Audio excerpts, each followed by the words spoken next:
Sarah Johnson had always pictured her promotion celebration dinner differently. 20 years of dedicated police work had finally earned her the captain's rank at the 7th Precinct, making her one of the few female captains in the department's history.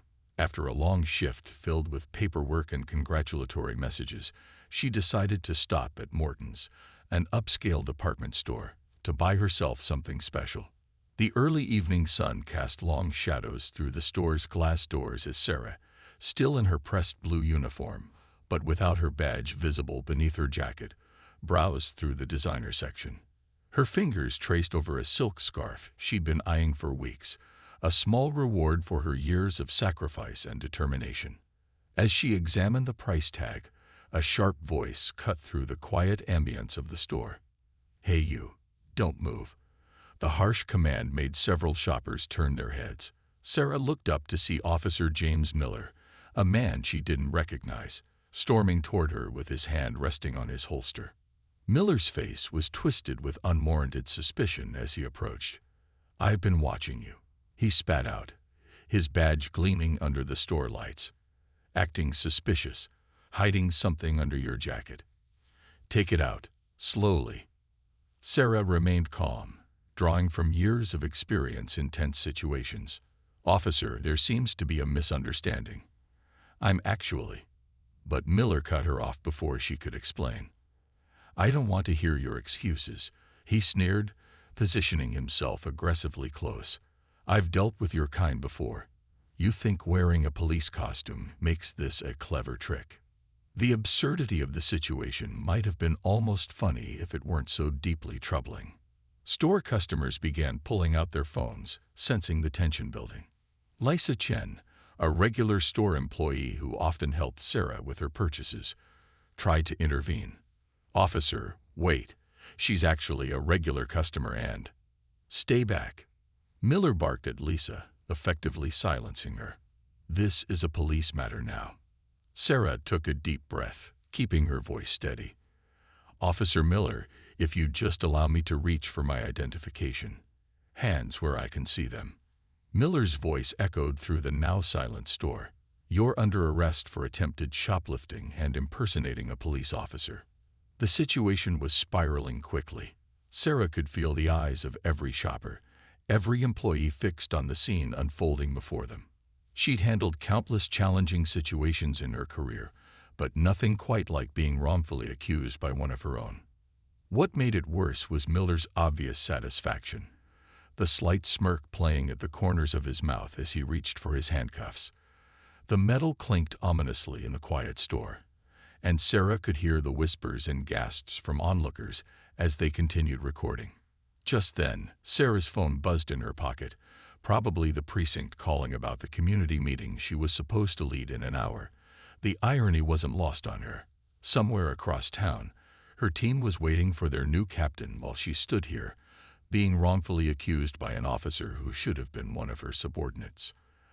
As Miller moved to cuff her, Sarah caught a glimpse of herself in the store's mirror, her straight posture, her calm demeanor despite the humiliation, and most importantly, the quiet strength she'd developed over 2 decades of breaking barriers in law enforcement. She knew this moment would change things, not just for her, but for the entire department. Little did Officer Miller know, his actions today would set in motion a chain of events that would reshape the entire precinct's future. The tension in Morton's department store reached a breaking point as Officer Miller roughly grabbed Sarah's wrists, his fingers digging into her skin. The cool metal of the handcuffs bit into her flesh as nearby shoppers gasped and whispered, their phones recording every second of the unfolding drama. "You have the right to remain silent," Miller announced loudly, clearly putting on a show for his audience. His voice carried a hint of satisfaction that made Sarah's stomach turn. She noticed how he seemed to be enjoying this moment, playing to the crowd like some sort of twisted street theater. Lisa Chen, the store employee, made one last desperate attempt to intervene.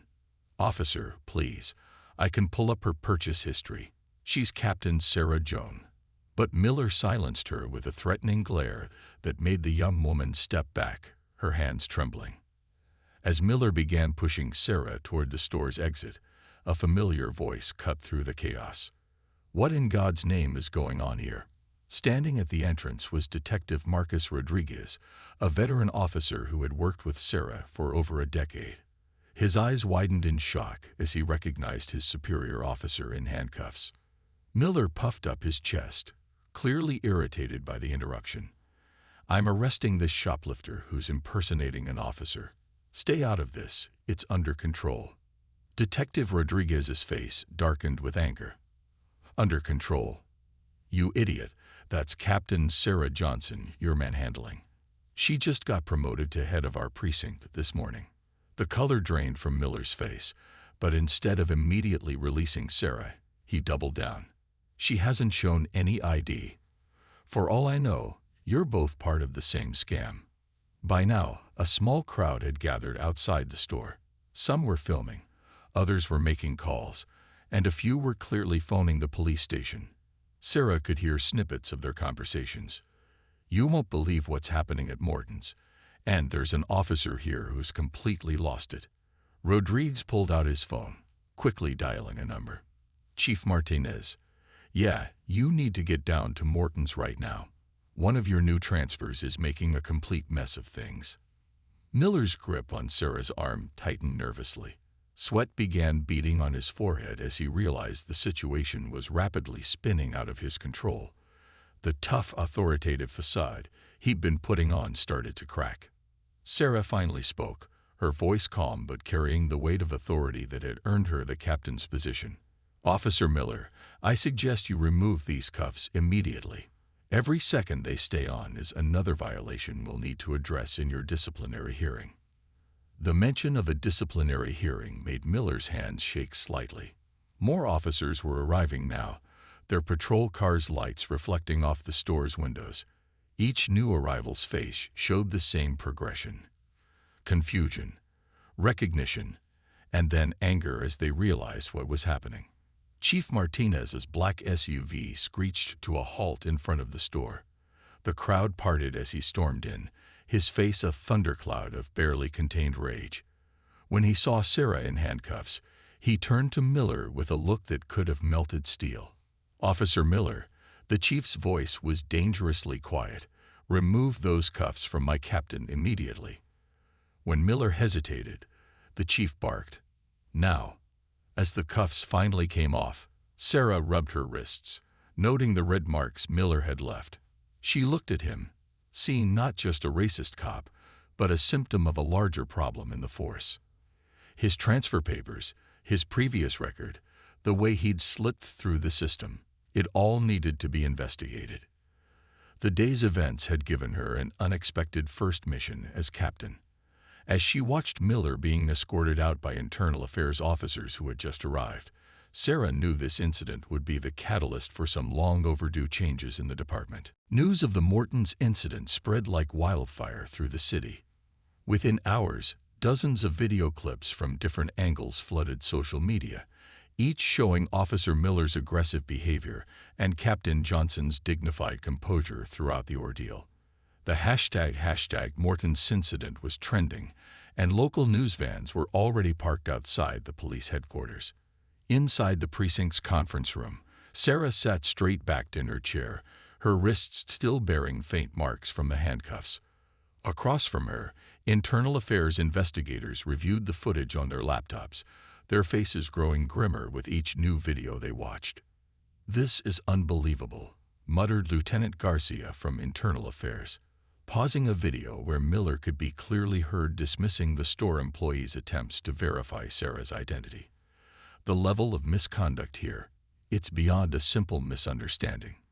Chief Martinez paced the room, occasionally stopping to glance at his phone as more messages poured in. City council members were demanding answers, community leaders were calling for action, and the mayor's office had already scheduled an emergency meeting for the morning. "There's more," announced Detective Rodriguez, walking in with a thick folder.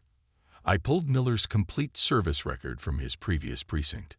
It's worse than we thought."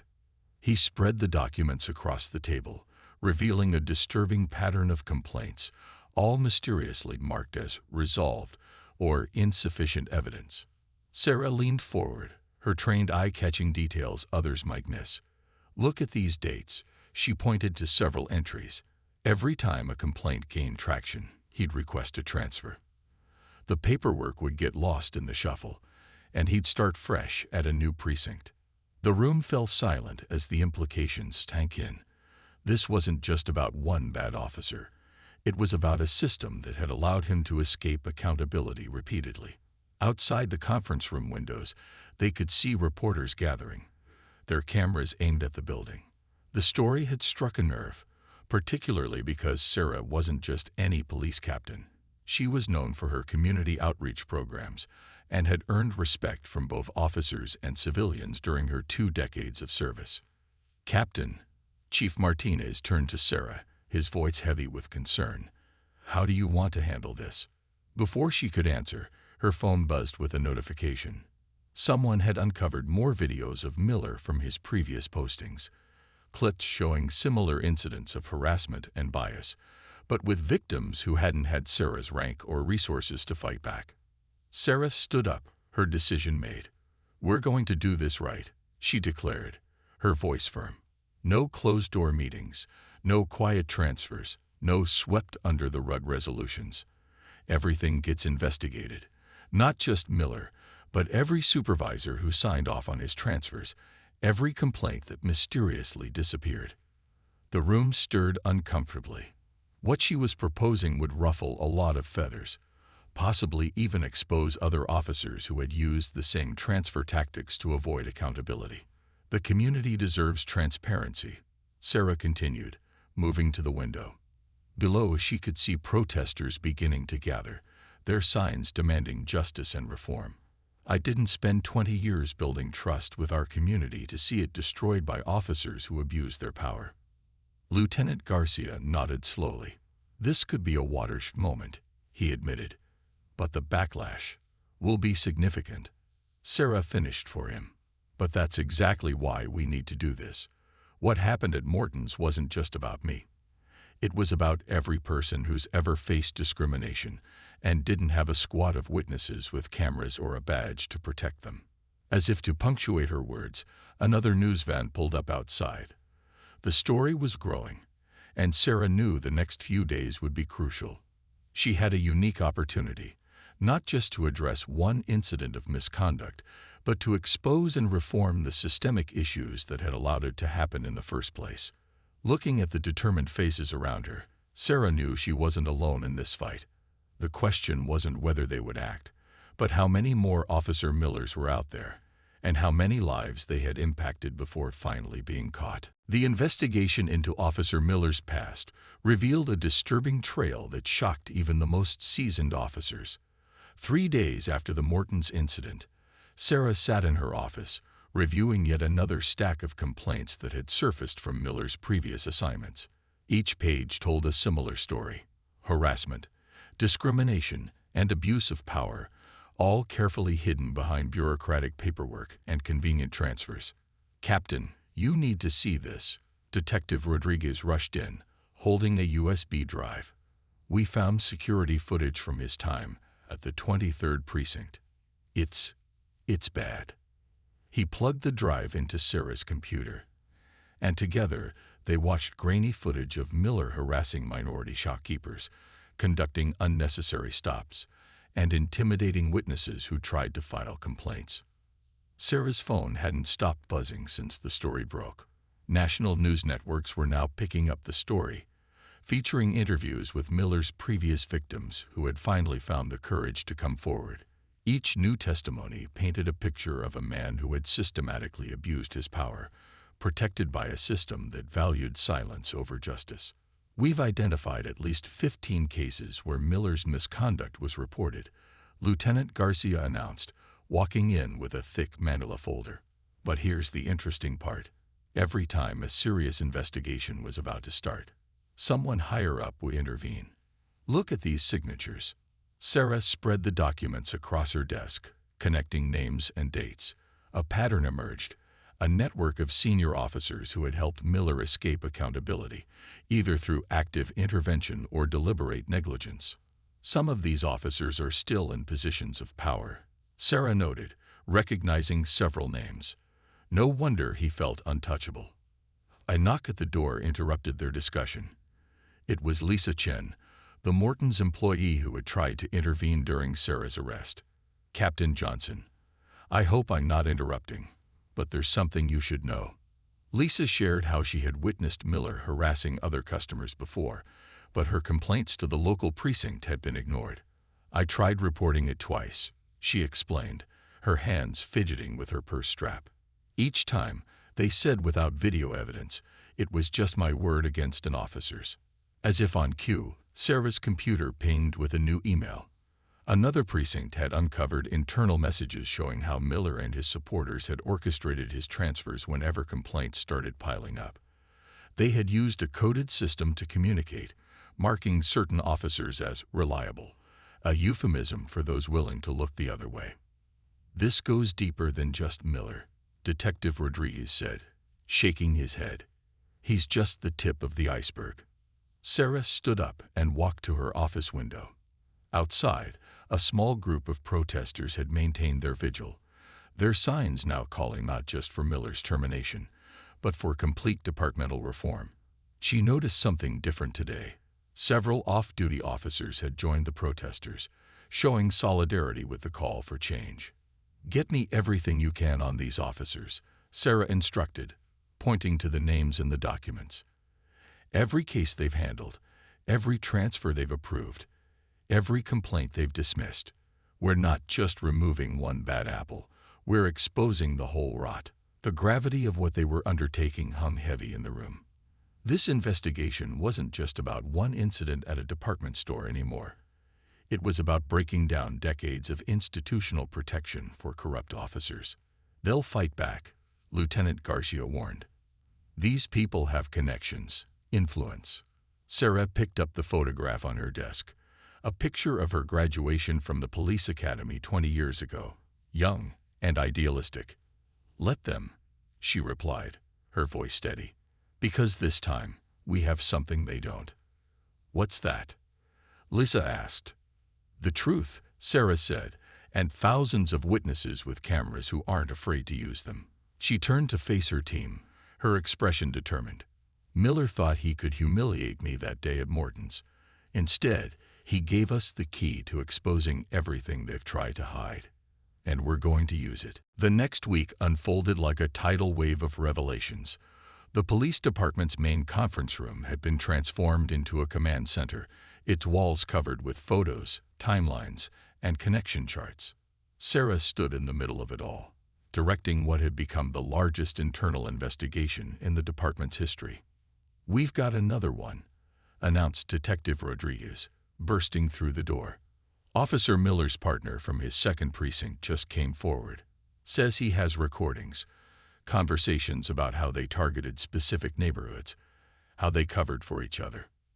Sarah had barely slept in days, but adrenaline kept her going. The investigation had uncovered a network of corrupt officers spanning 5 precincts, with Miller being just one player in a much larger game.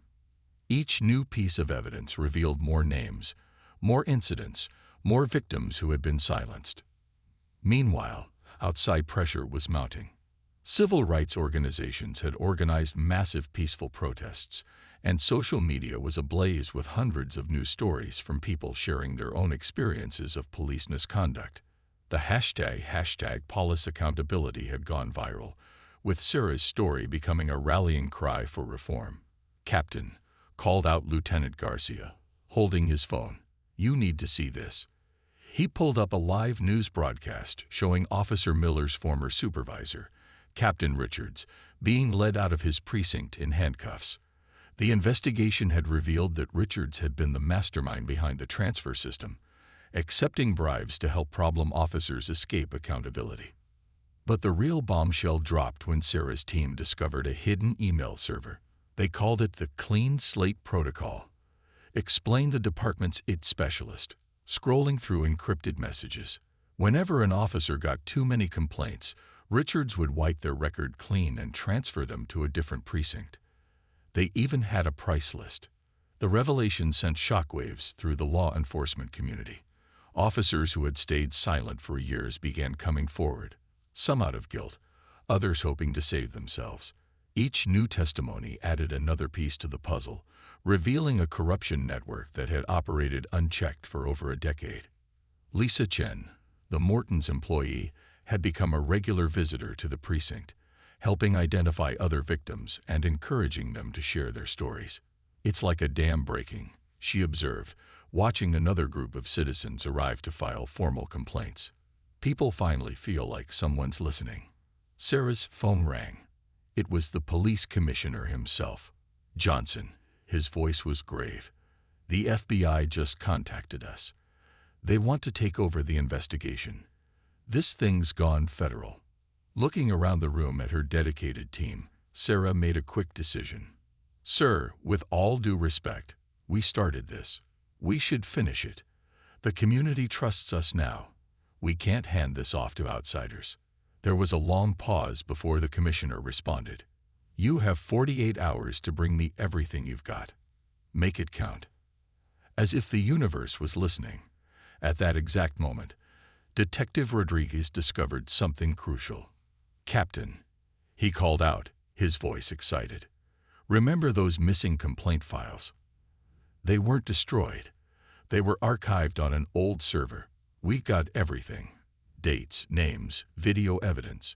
Miller and Richards didn't just break department policy. They'd broke federal law." Sarah gathered her team around the conference table.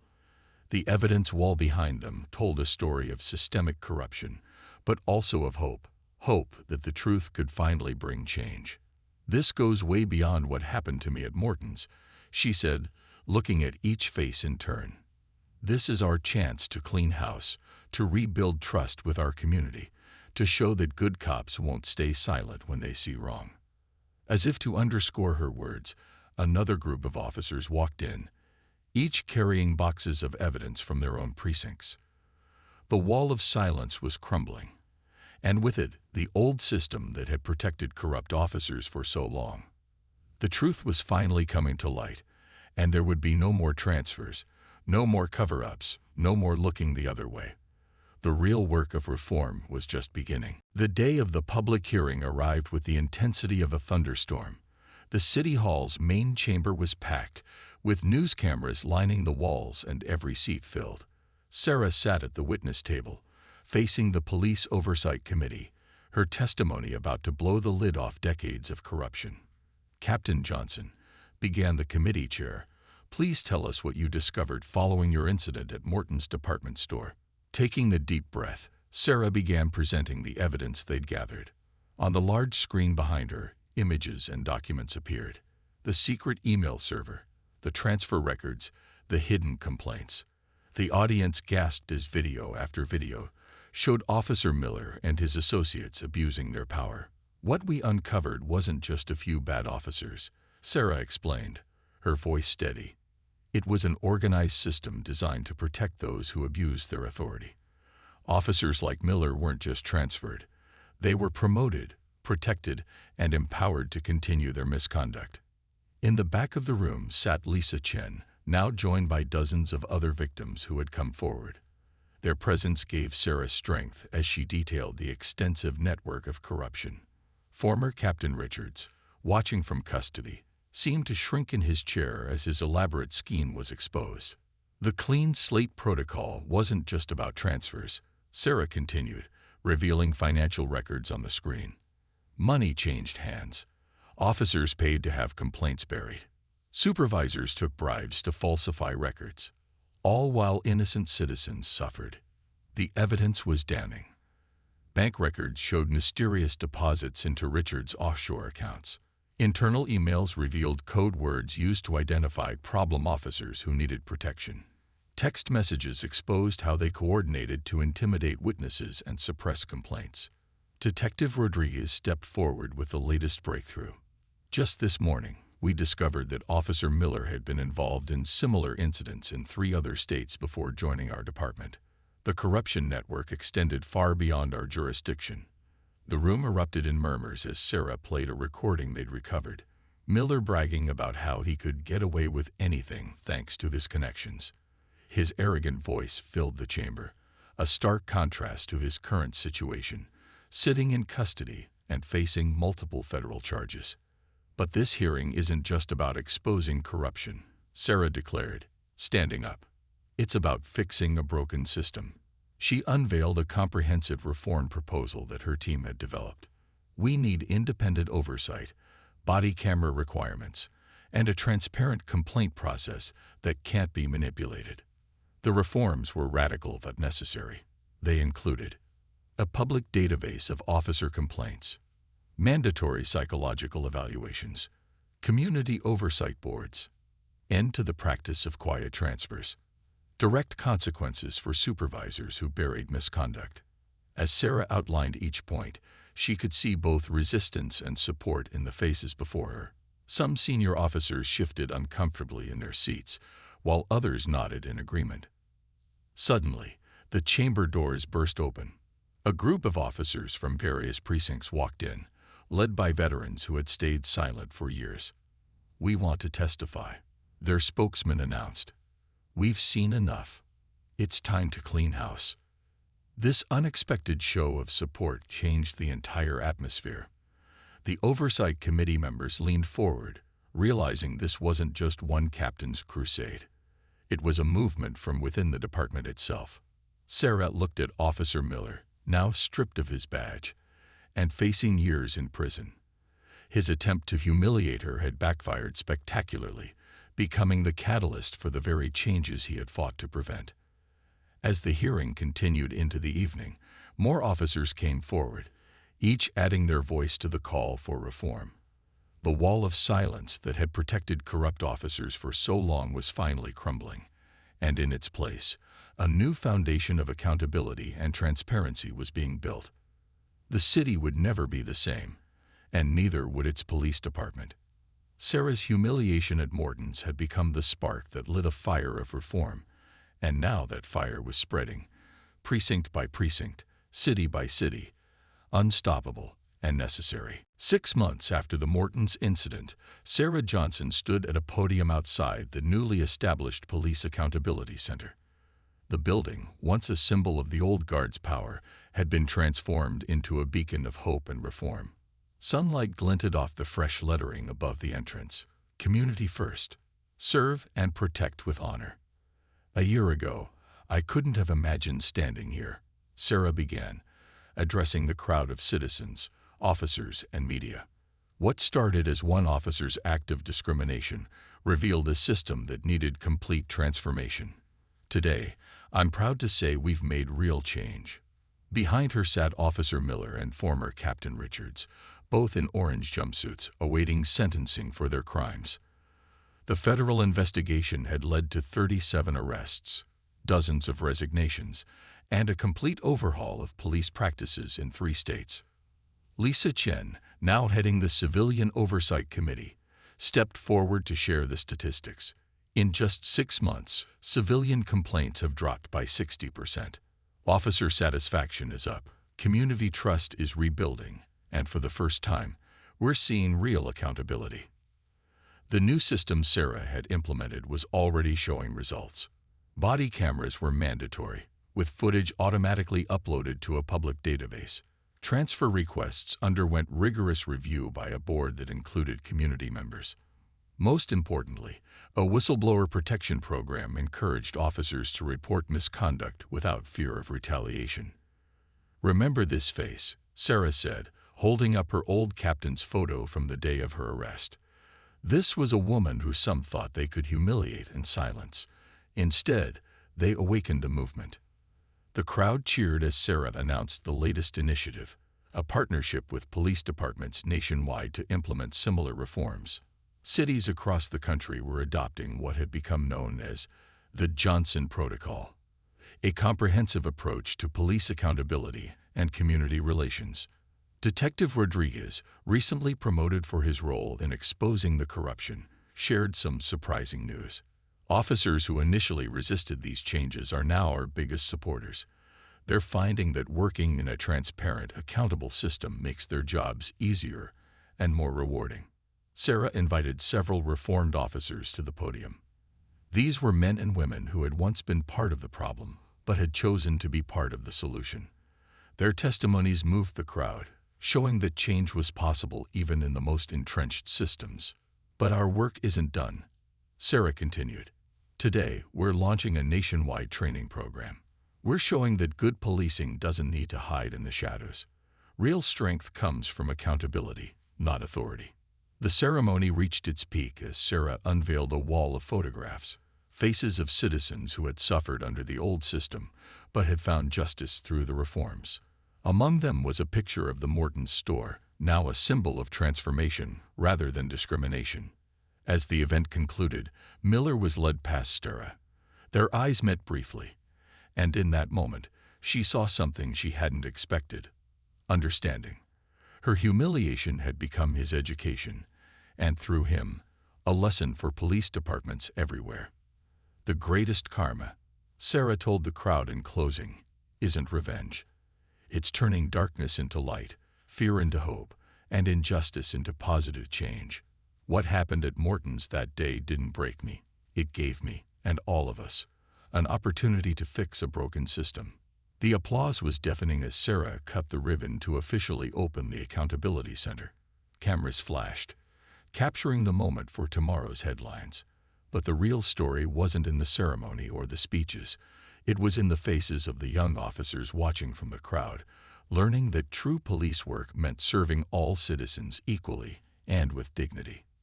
As the sun set on this new chapter, Sarah knew that her story would be told not as one of victimization, but of transformation.